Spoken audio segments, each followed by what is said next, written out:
InfoWarsStore.com. Going back to Max Keiser. Okay, Max, go ahead. You've got the floor with the point you were making about any way to arrest these bankers, any way to bring them to justice, but you were making another point as well.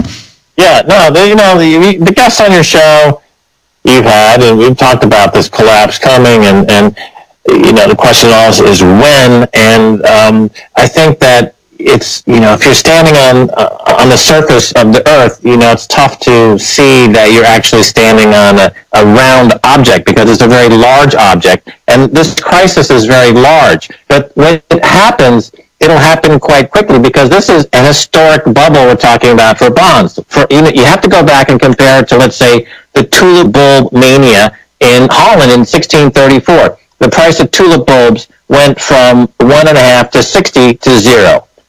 In France, during the Mississippi bubble, the stock in that Ponzi scheme went from 500 to 18,000 to 0.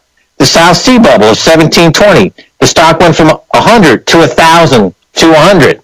Now, more recently, with Enron, the stock went from $2 to 90 to 0.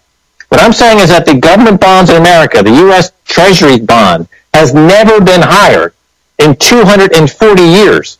The Treasury bond in the UK has never been higher in 300 years. And when this bubble pops, it'll collapse by 50, 60, 70% with lightning speed, as we've seen with these other historic bubbles. So it'll be too late to do anything at that time. You have to be prepared beforehand. And if you want proof of what I'm saying is true, look at what these central banks are doing. Since 1971, they were net sellers of gold, and they bought paper. But from 2009, after the collapse of 2008 of Lehman Brothers, they became net buyers of gold. They're buying over 500 tons this year, and because they don't trust each other, because they know this bubble is about to pop. I always go with the money. I go with the smart money. China has the money, and they're smart enough to be buying gold. The central bankers have the money, and pretty soon they're going to be issuing money to buy gold instead of the bonds that are in this huge bubble. And so those are the factors that we see in front of our face. And we know that when this bubble pops, this historic bubble, like NASDAQ, from 1981 to 2000, it went from 100 to 5,000, then crashed to 1,500. In Nikkei, remember the Nikkei bubble from 1970 to 1992, it went from 3,000 to 40,000 and crashed to 8,000. At one point, you had in Japan that the land under the royal palace was worth more than the entire state of California. And once that happened more than 15 years ago, they've never come back in Japan. So you're saying there's going to be a treasury bubble go under? We're in a bubble, treasury bubble. It's never, oh my God. The 10-year U.S. treasury bond has not been this high.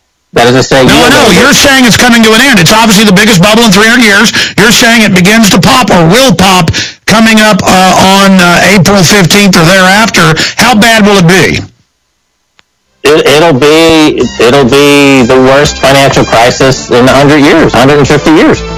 Absolutely, without a shadow of a doubt. Well, I've talked to a lot of big insiders, including well-known billionaires, and they've said the word is all these companies are pulling back and digging in, and so there's a lot of signs this is coming. We're going to go to break, come back with a little bit more with Max Keiser. I'm Alex Jones of InfoWars.com. You can follow Max at Max Keiser. I'm at Real Alex Jones on Twitter. Thank you for listening to GCN.